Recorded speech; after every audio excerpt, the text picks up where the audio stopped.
नमस्कार, आपका स्वागत है आपके खुद के YouTube चैनल पर जिसका नाम है गुरु कृपा रंजीत माहौर और मेरा नाम है रंजीत माहौर।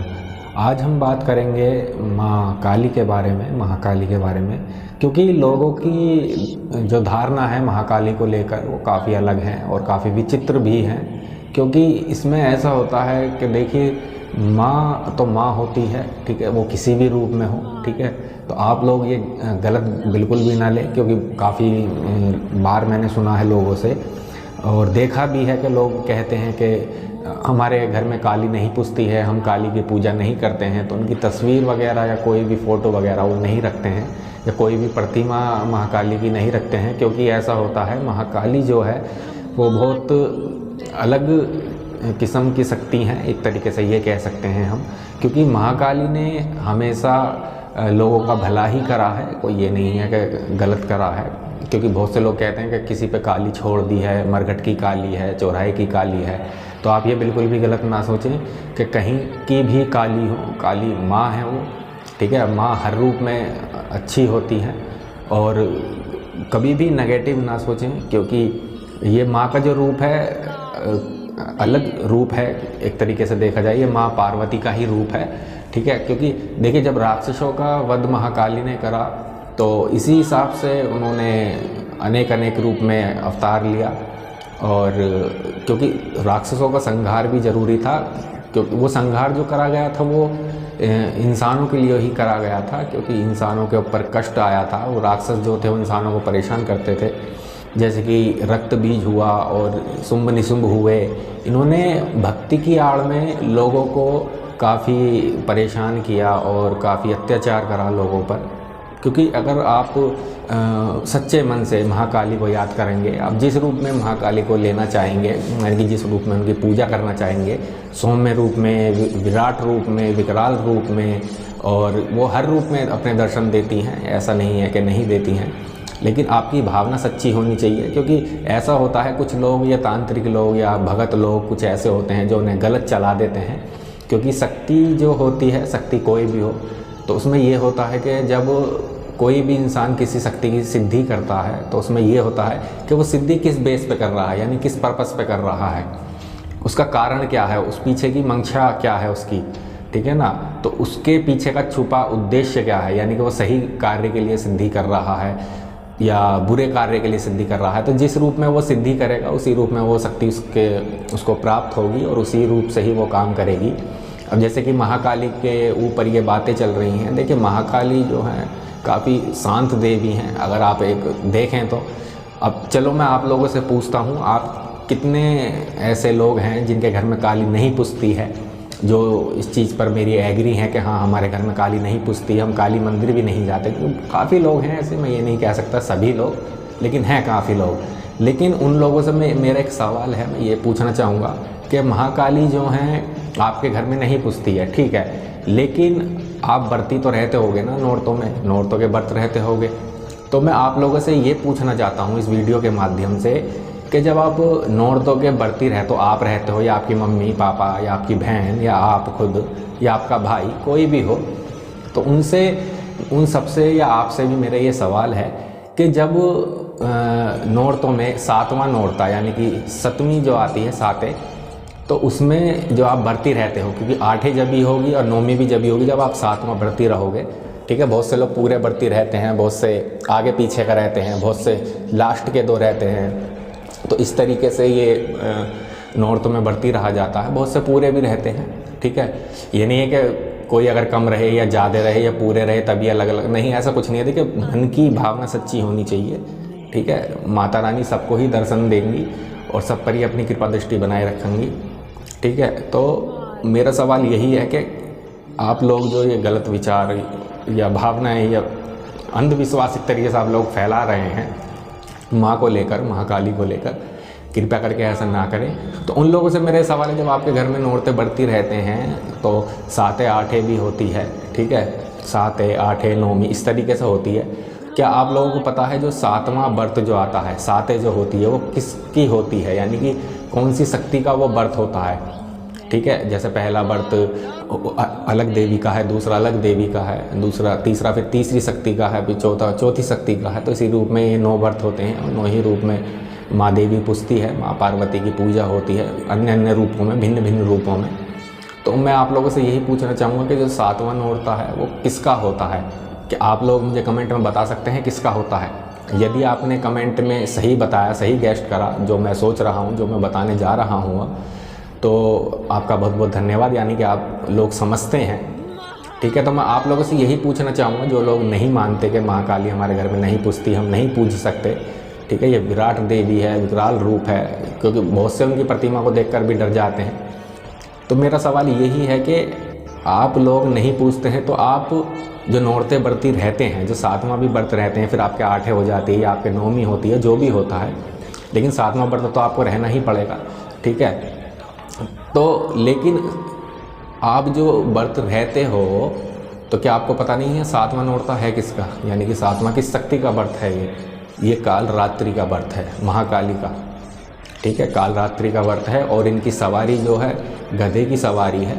ठीक है। तो आप गलत विचार बिल्कुल भी ना लाएं अपने मन में, गलत सोच ना रखें। ठीक है। क्योंकि देखिए हर शक्ति की अलग अलग सवारी होती है। जैसे महादेव की सवारी है नंदी, और माँ पार्वती की सवारी है सिंह, शेर यानी। ठीक है। और विष्णु जी की सवारी है गरुड़। ठीक है। तो सबकी अलग अलग सवारी हैं। ठीक है। तो आप लोग गलत बिल्कुल भी ना समझे। जैसे कार्तिकेय भगवान हैं, उनकी सवारी मोर है, और इंद्र भगवान हैं, उनकी सवारी हाथी है। ठीक है। तो आप लोग गलत बिल्कुल भी ना समझे, सबकी सवारी अलग अलग होती है। ठीक है। क्योंकि आप लोगों की जो विचार हैं, ये मैं उन लोगों के लिए वीडियो बना रहा हूँ जो गलत विचार रखते हैं शक्तियों को लेकर। ठीक है। महाकाली को लेकर ख़ास तौर से, क्योंकि कहते हैं ना कि क्या हुआ मुझे इसमें मरघट की काली छोड़ दी, मरघट की काली छोड़ दी है, और कोई काली है जो उससे इसका रक्त पीना चाहती है, इसकी भेंट मांग रही है, काली की कढ़ाई चला दी है, अन्य अन्य प्रकार की लोग बातें बताते हैं। तो उन लोगों से भी मेरी हाथ जोड़कर गुजारिश है, इस तरह की अफवाह ना फैलाएं। जो भी है वो अपने तक ही सीमित रखें। अगर मैं मानता हूँ शक्ति चलती है, क्योंकि जब शक्ति चलती है, मैंने अभी बताया ना थोड़ी देर पहले कि हमारी भावना देखी जाती है, हम किस भावना से उस शक्ति को चला रहे हैं। तो जो शक्ति जो होती है वो वचनबद्ध हो जाती है, यानी कि जब मंत्रों से उनकी सिद्धि करी जाती है और वो प्रकट होती हैं, दर्शन देती हैं, तो उनको वचनों में बांध लिया जाता है कि वो विवश हैं। ठीक है। जैसे अब मैं आपको एक बात बताऊं तो जो रावण था, रावण के ऊपर भी यही हुआ था कि जब उसने माँ तारा रानी की सिद्धि करी थी, तपस्या करी थी शमशान में, तो वो माता रानी प्रसन्न हो गई थी। लेकिन अब माता रानी भी विवश थी कि जो उन्हें रावण का साथ देना पड़ा, क्योंकि उसने उनकी सिद्धि करी है। ठीक है। और सिद्धि कभी विफल नहीं जाती है, उसका फल निश्चित रूप से मिलता है। तो उन्होंने, लेकिन जिस तरीके से रावण ने वचन लिए और माता ने उसे वचन दिए, और उसी तरीके से माता ने भी रावण से वचन लिए कि यदि तू अधर्म का साथ देगा, या मुझे युद्ध में जरा भी अनुभव हुआ या दिखा कि तू अधर्म कर रहा है, अधर्म कर रहा है, ठीक है, यानी कि धर्म से नहीं लड़ रहा, अधर्म कर रहा है, तो मैं पल भर में तेरा साथ छोड़ दूंगी और उसका दुष्ट परिणाम तुझे भुगतना पड़ेगा। तो उसने कहा कि ठीक है माता, आप मेरा साथ दीजिए। लेकिन रावण इतना घमंडी हो चुका था कि उसे स्वयं नहीं दिखाई दे रहा था कि जब मैं युद्ध कर रहा हूँ, तो जब सूर्य अस्त हो चुका है तो युद्ध को विराम दे दिया जाता है। लेकिन वो तब भी युद्ध करने की मंशा रखता था। और तब उसने जब प्रभु श्री राम की तरफ तीर चलाया तो माता रानी को क्रोध आ गया, क्योंकि वो युद्ध के नियमों के विरुद्ध चल रहा था। ठीक है, यानी कि नियमों का पालन नहीं कर रहा था, और उसने माता रानी के वचनों का भी खंडन किया था। तो इसी तरीके से फिर माता रानी ने उसे दंड भी दिया था। तो यही होता है, देखिए जो लोग गलत चलाते हैं, गलत समझते हैं, मैं कुछ नहीं कह रहा वो, क्योंकि ऐसा होता है कि यदि हम उस चीज़ को या किसी भी शक्ति को, महाकाली से अलग जो भी शक्ति हैं जिसके पास भी, अगर हम उन शक्तियों को गलत चलाते हैं तो ये मत समझना कि हम सही कर रहे हैं। क्योंकि जब समय पूरा हो जाता है, ठीक है, यानी कि जब तुम्हारे पाप का घड़ा भर जाएगा तो स्वयं शक्ति आपका वध कर देगी। तो आप ये विशेष रूप में ध्यान रखें। ठीक है, तो कभी भी शक्तियों का गलत उपयोग ना करें। अगर आपको अपनी जीवन से प्यार है तो कभी भी ऐसी चीज़ें ना करें।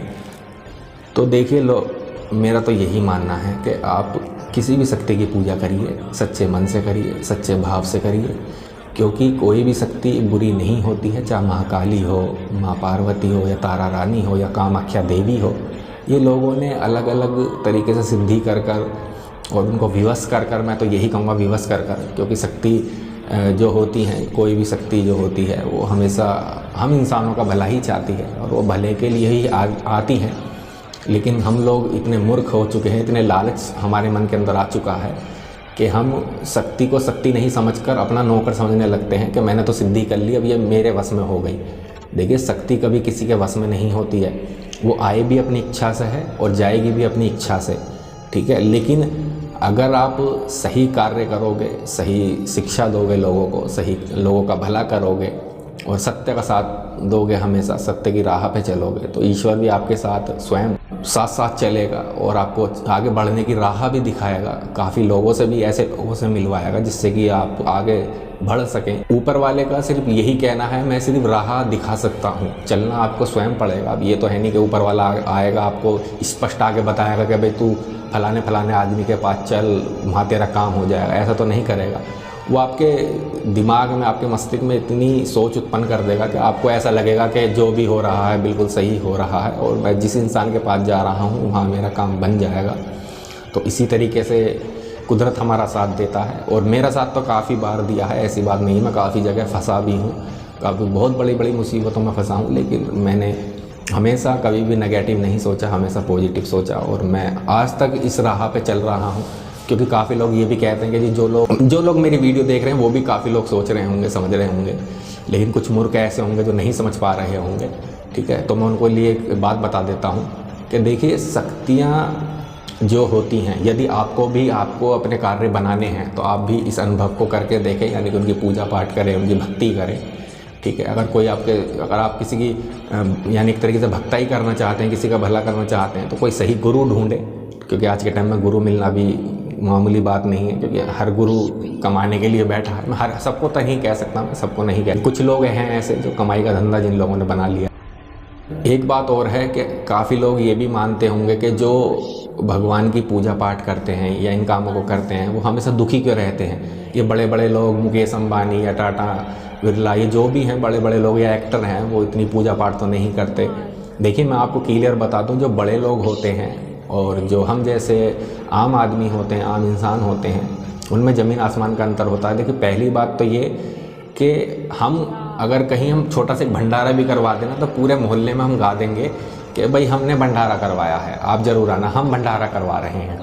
लेकिन हमारे अंदर इतनी भी क्षमता नहीं है कि हम किसी को कुछ दे पाएँ, ठीक है, ना ही हमारी इतनी औकात, क्योंकि जो कुछ है सब ऊपर वाले का है, उसकी मर्जी के बिना तो यहाँ से एक पत्ता भी नहीं हिल सकता, जो भी होता है उनके आदेश अनुसार होता है। तो काफ़ी लोग ये मानते भी होंगे कि जो पूजा पाठ करते हैं वो दुखी रहते हैं, परेशान रहते हैं। तो देखिए, मेरा मानना तो यही है कि यदि आपको अनुभव करना है, और वो लोग परेशान क्यों रहते हैं इस बारे में भी मैं बताऊंगा। फिलहाल मैं छोटी सी बात इसमें, और बाकी मैं इसकी एक अलग से वीडियो बनाकर डालूंगा इस बारे में कि जो पूजा पाठ करते हैं वो लोग दुखी क्यों रहते हैं, परेशान क्यों रहते हैं, उनकी परीक्षा क्यों ली जाती है, इस बारे में फिर कभी बात करेंगे हम और वीडियो। क्योंकि आज का जो टॉपिक है वो महाकाली के ऊपर है, क्योंकि मुझे काफ़ी बुरा लग रहा है कि आप अपनी माँ को, देखो सीधी सी बात है, मेरा जो मन है वो महाकाली के, यानी कि उनकी ओर मेरा ज़्यादा झुकाव है। मैं हमेशा कोई भी कार्य करता हूँ महाकाली को साथ लेकर चलता हूँ और महाकाली के आशीर्वाद से ही करता हूँ,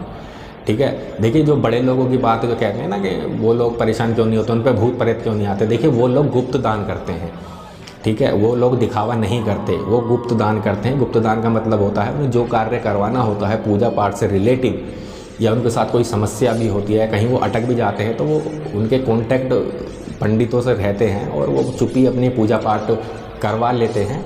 वो हमारी तरह ढोल नहीं बजाते कि हाँ हम ये करेंगे, हम ये करेंगे, ठीक है। हम मंदिर भी जाएंगे तो पूरे मोहल्ले को दिखा के जाएंगे हम मंदिर जा रहे हैं, या अगर मोहल्ले को नहीं भी पता होगा ना, या आस पड़ोस में पता भी नहीं होगा, तब भी हम उन्हें बता देंगे कि हाँ मैं सुबह मंदिर गया था, हाँ मैं मंदिर जाता हूँ डेली। यानी किसी भी तरीके से, किसी भी रूप में आप सामने वाले को एक तरीके से बता दोगे कि हाँ भाई मैं मंदिर जाता हूँ, ठीक है। देखिए, ये चीज़ें कोई दिखावा नहीं होती हैं। जितने आप गुप्त होकर करोगे, जितने ओट में होकर करोगे, उतना ही आपका फ़ायदा होगा, ठीक है। बस आज के लिए इतना ही, और फिर कभी मैं वीडियो और डालूंगा। और देखिए, आप लोग मुझे प्यार बहुत कम दे रहे हैं, कृपया करके अपना प्यार बराबर बनाए रखिए। और मेरे चैनल पर अगर नए हैं तो मेरे चैनल को सब्सक्राइब कीजिएगा, कमेंट कीजिएगा, और कमेंट में अपना नाम, अपनी जगह का नाम ज़रूर लिखिएगा। तब तक के लिए हर हर महादेव, घर घर महादेव। नमस्कार दोस्तों।